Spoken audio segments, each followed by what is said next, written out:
नृसिंहवाडी मंडळात नियमबाह्य माती उत्खनन महसूल विभागाची गांधारीची भूमिका.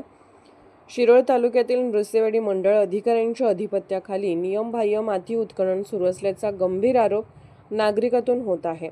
परवानगीशिवाय नियमांना बगल देत सुरू असलेल्या या उत्खननामुळे महसूल विभागाच्या भूमिकेबाबत संशयाचे सावट निर्माण झाले आहे.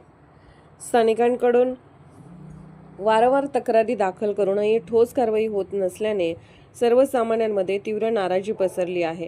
दिवसाढवळ्या सुरू असलेल्या उत्खननाकडे संबंधित यंत्रणा डोळेझाक करत असल्याने दररोज शेकडो गाड्या प्रमाणापेक्षा जास्त माती वाहतूक करत असलेली चर्चा रंगली आहे.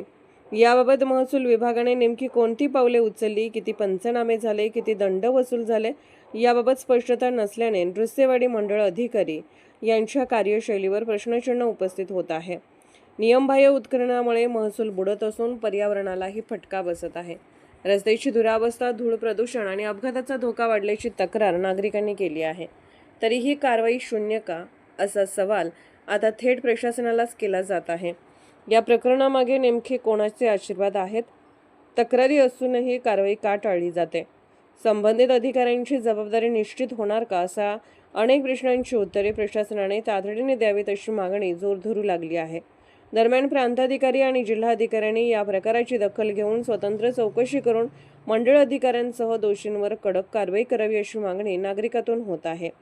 नियमबाह्य उत्खननावर लगाम बसतो की सर्व काही आलबेल अशीच भूमिका कायम राहते, याकडे तालुक्याचे लक्ष लागले आहे. Bureau report SR News 24 Nrusinhwadi.